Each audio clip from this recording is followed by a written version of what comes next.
বন্দে মাতরম। স্বাধীনতার প্রাককালে, স্বাধীনতা দিবসের প্রাককালে 15ই আগস্ট আসছে, আর আসছে আমাদের মেগাস্টার জিদ্দা।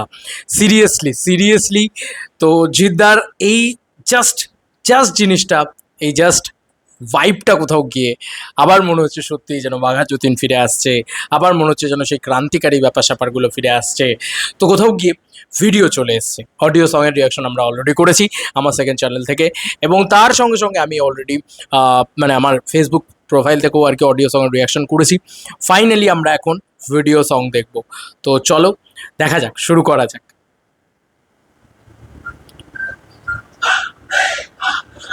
ওকে, মিউজিক শান্তনু মৈত্র। ও ভাই, একটা ক্রিস্টাল ক্লিয়ার ব্যাপার রয়েছে কিন্তু। ও আহা, খুব ভালো ভিজুয়ালস গুলোকে নিয়েছে, খুব ওয়াইড অ্যাঙ্গেল ভিজুয়ালস নিয়েছে।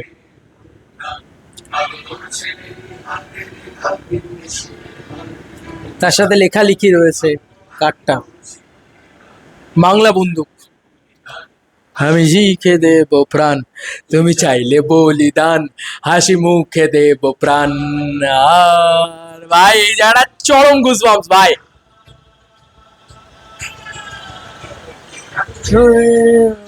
আহা, দুর্দান্ত ভিজুয়ালস নিয়েছে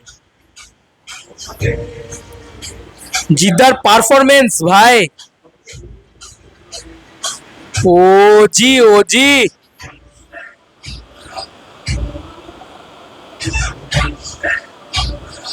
বন্দে মাতরম।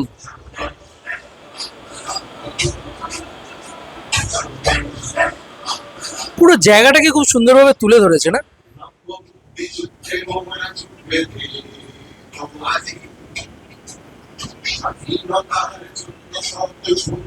কি সুন্দর করে ব্যাপারগুলোকে মানে সরিয়েছে, দেখিয়েছে। ও ভাই সাব,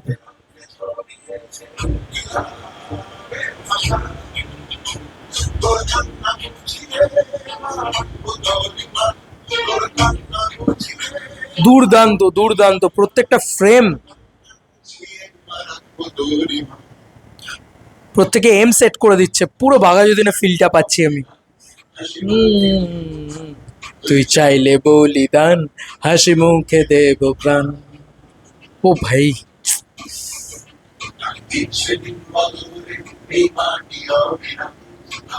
জিদ্দার বয়সটা অনেক অল্প লাগছে, এটা কিন্তু একটা সব থেকে বড় বিষয়।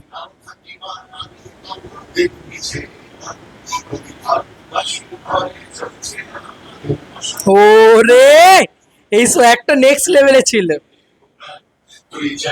ওরে, পুরো বস সোয়াগ ছিল এটা।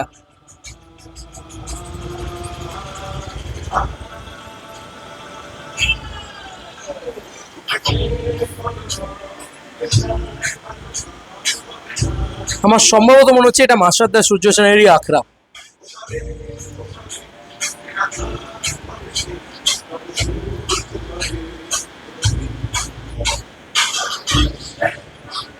পুরো গানটা কিন্তু এখানে নেই, 4 মিনিটের গান রয়েছে যেটা অডিও প্ল্যাটফর্মে অ্যাভেলেবেল, বাট ভিজুয়ালসলি আমরা যেটা দেখতে পাচ্ছি সেটা নিয়ে একটুখানি কথা বলি। বিষয়টা হচ্ছে পুরোপুরি আমার যতদূর যা মনে হচ্ছে এটা মাস্টারদা সূর্য সেনের আখড়া, এবং সেখান থেকেই কিন্তু উৎপত্তি হচ্ছে আমাদের অনন্ত সিংয়ের। এবং অনন্ত সিং সেই মানুষটা কিভাবে কিভাবে কি কি করেছিল সেই সমস্ত কিছু দেখো। প্রথম পয়েন্ট হচ্ছে যে ওয়াইড ভিজুয়ালস, যেভাবে ওয়াইড নিয়েছে না, কিছু ওয়াইড ভিজুয়ালস নিয়েছে, সেটা অনেক বেশি প্রিমিয়াম টাচ দেয়। কোথাও গিয়ে না একটা ঝাঁ চকচকে ব্যাপার রয়েছে, একটা একটা মনে হচ্ছে যে এটা কোনো বাংলা ছবি দেখছি না, ওই ভাইবটা কোথাও গিয়ে কাজ করছে। যে এটাকে যদি কেউ প্যান ইন্ডিয়া ছবি বলে এখনই রিলিজ করতে চায়, আরামসে রিলিজ করতে পারে। তো ওই ভাইবটা কোথাও গিয়ে কাজ করছে, প্রথম পয়েন্ট, যেটা পজিটিভ দিক যেগুলো লেগেছে সেগুলো। এবং দ্বিতীয় পয়েন্ট হচ্ছে জিদ্দা কিছু কিছু জায়গায় যা পারফরমেন্স, একটা জায়গা রয়েছে যেখানে নিজেই চাবিটাকে লাগায় হাতে দিয়ে, এরমভাবে চাবিটা ছুঁড়ে ফেলে, দিয়ে এরমভাবে হাতটা নিয়ে এরমভাবে তাকায়। ভাই ওই জায়গাটা ভাই জিদ্দাকে যা লাগে, জিদ্দার ওই সোয়াগটা যেখানে ভিতরে ঢুকে গিয়ে ওইভাবে তাকায়, ও মাই গড, ওই জায়গাটা জিদ্দা জাস্ট নেলড ইট, ফাটিয়ে দিয়েছে, উড়িয়ে দিয়েছে। আমরা জাস্ট পাগলে গেছি, ছিটকে গেছি, সিরিয়াসলি এই কথাটা বলতেই হচ্ছে। জিদ্দা ওই জায়গাটাতে জাস্ট ওজি পারফরমেন্স দিয়েছে, এটা নিয়ে কোনো সন্দেহ নেই। এবং তার সঙ্গে সঙ্গে সাপোর্টিং কাস্টে যারা রয়েছে, লোকাদাকে স্পেশালি চেনাই যাচ্ছে না, দুর্দান্ত একটা মেকআপ দেওয়া হয়েছে, দারুণ লাগছে তাকে। এবং জাগো দেশ, জাগো দেশ যে গানটাকে নিয়ে আমরা কি বলবো, গানটাকে নিয়ে অলরেডি কথা বলেছি ভাই। গানটা লিরিক্স ওয়াইজ কি ভালো, তোমরা দেখো। দেখো, আমি কোনো কম্প্যারিজনে যাব না, আমি বলবো না যে ওই গানটা ভালো না এই গানটা ভালো, এই দেশ আমাদের সাথে কোনো কম্প্যারিজনই করবো না। আমি বলবো এই গানটা এই গানটার মতন, ওই গানটা ওই গানটার মতন। কিন্তু এই গানটার ভিতর না একটা অদ্ভুত ভাইব রয়েছে, অদ্ভুত একটা স্টাইল রয়েছে, যেটা কিন্তু এই গানটাকে আলাদা করে। তো ওই যে ওই তুমি চাইলে বলিদান হাসি মুখে দিতে পারি প্রাণ, ওই জায়গাটা না, মানে ওই জায়গাটা আমি আগেও বলছিলাম যে গানটার ওই জায়গাটা না সোল আছে ওই জায়গাটার ভিতরে, ওটা না ব্যাপকভাবে হয়েছে। এবং যারা গেয়েছেন প্রত্যেকটা মানুষ, মানে এখানে তো এবার ক্রেডিট লিস্ট আরও বেশি করে সুন্দরভাবে ফুটে উঠবে, আই হোপ সো। তো সেইটা আরও বেশি করে না আমাকে মানে চরমতম মস্তি দিয়েছে আর কি গানটা। মানে গান ইটসেলফ মিউজিক ওয়াইজ দুর্ধর্ষ হয়েছে, এটা নিয়ে কোনো সন্দেহই নেই। তো গানটা অনেকে মিলে গিয়েছে কিন্তু, ঠিক আছে। এই দেখো, এখানে লিরিক্স লেখা হয়েছে বঙ্কিমচন্দ্র চট্টোপাধ্যায়ের অ্যান্ড বারিশ, বারিশ লিখেছে এর সঙ্গে লিরিক্স। শান্তর মৈত্র মিউজিক তো নিয়ে কোনো কথাই হবে না, দুর্ধর্ষ মিউজিক। রূপঙ্কর বাগচি রয়েছে, সৌম্যদীপ্ত মুখার্জি রয়েছে, সৌম্যব্রত ব্যানার্জি রয়েছে, সুপহল দাস রয়েছে, সাত্বিক ব্যানার্জি, দেবজ্যোতি মুখার্জি, অয়নদর, অদ্রিতা বোস, সৃষ্টিতা সিনহা, স্বর্ণালী মজুমদার, রিয়াঙ্কি ঘোষ এবং জর্জ জোসেফ, এত জনে মিলে গিয়েছে এবং অ্যারেঞ্জ জর্জ জোসেফ করেছে। তো এখানে না প্রত্যেকে যারা কাজ করেছে, ঠিক আছে, প্রত্যেকটা জিনিস খুব নিপুণ হয়েছে বলে আমার ধারণা, এবং আমার মনেও হয়েছে, মানে দেখেও মনে হচ্ছে। যাই হোক, এবার যে জিনিসটাতে আসবো, ভিজুয়ালস এগুলো তো সব ঠিক আছে, তুমি জাস্ট কিছু টর্চারের জায়গা দেখো, এবং যেগুলো যেভাবে ভিডিওটাকে ডিজাইন করা হয়েছে, এডিট করা হয়েছে, সেই জায়গাটাকে দেখো জাস্ট। যেভাবে ওই খাবার দেওয়ার যে সিনটা, ওটা আগেও তো আমরা দেখেছি। কিন্তু যেভাবে এই যে পুলিশদের চোখে ধুলো দেওয়া, ওই যে গোফ জিদ্দার মাল্টিপল লুকস, ঠিক আছে, ওই লুকগুলোতে জিদ্দার পারফরমেন্স তুমি দেখো শুধু। মানে আমি বলবো যে এই ভিডিওটা জিদ্দা জাস্ট মানে, গানটা তো খুব ভালোই ছিল, জিদ্দা গানটাকে আরও এক ধাপ ওপরে নিয়ে চলে গেল অভিনয় দিয়ে। শুধু এত ভালো অভিনয় করেছে অ্যাজ অনন্ত সিং।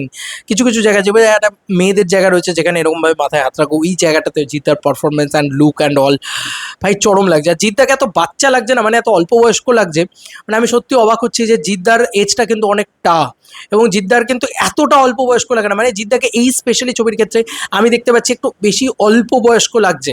আমি জানি না এটা তোমরা কারা কারা ফিল করেছো, বাট আমি কিন্তু ফিল করছি যে জিদ্দাকে অনেকটা এজ কম লাগছে। অদ্ভুতভাবেই দুর্দান্ত লাগছে সেই সমস্ত জায়গাগুলোয়। ভিডিওটা না শার্প এডিট হয়েছে, গোটা গানটা দেয়নি, এবং সেখানে ওই যে পুলিশগুলো ছুটে আসছে যখন, তারা তখন পড়াচ্ছে, তো ওই যে মোমেন্টসগুলো ওগুলোকে ডিজাইন করেছে, ওই যে টাইম লাইনটাকে ডিজাইন করা, ওটাও খুব ডিফিকাল্ট। তো সেটাও খুব যত্ন করে করেছে। আমি সত্যি এই ছবির গল্প আরও দেখতে চাই, মানে এই ছবির ভিজুয়ালস আরও দেখতে চাই। তবে হ্যাঁ, এবার তুমি বলতেই পারো অনেক এ ধরনের কাজ হয়েছে এবং সেগুলোর সাথে সিমিলারেন্স রয়েছে, সেটা খুব মানে কি বলবো, ডেফিনেট ব্যাপার যে এ ধরনের জিনিসপত্র হবেই। কারণ একটা টাইম লাইনকে তুলে ধরতে গেলে তো নানানভাবে তুলে ধরা যায় না, তাই না? এবং যেভাবে বাঙালিয়ানাটাকে দেখিয়েছে, আমার মনে হয় জিদ্দার কেরিয়ারে one of the best film আসছে। এবং কোথাও গিয়ে বাঙালিয়ানাটা না জিদ্দার কেরিয়ারে সব থেকে বেস্টভাবে এই ছবির ভিতরে ফুটে উঠতে চলেছে। যেভাবে ধুতি পাঞ্জাবি রয়েছে, যেভাবে জল দিয়ে ছোটা রয়েছে, যেভাবে রুটেড ব্যাপারটা রয়েছে, এটাও কিন্তু মেনশান করতে হয় সিনেমার ভিতরে। তো ব্যাপক লেগেছে ভাই ভিডিওটা, মানে ভিডিওটা দুর্ধর্ষ হয়েছে বলে আমার মনে হয়েছে। বাদবাকি তোমাদের কার কী মতামত এন্টায়ার ভিডিওটাকে নিয়ে জানিও কমেন্ট সেকশনে। গানটা তো এপিকই হয়েছে, আর জিদ্দা গানটাকে ভিডিওর মাধ্যমে আরও অন্য উচ্চতায় নিয়ে গেল। সত্যি জিদ্দার পারফরমেন্স, মানে আমি কিছু বলার নেই। উনি মানে আমি বললে সেটা আমার দৃশ্যতা হবে বোধ হয়, এতটাই লেজেন্ডারি পারফরমেন্স দেয় জিদ্দা অলওয়েজ। অভিনয় নেমেছে খোকা, সব ছিঁড়ে খেতে এসছে, সব গিলে খেতে এসছে। চলো বন্ধুরা, নতুন কোনো ভিডিওতে দেখা হবে, তাই।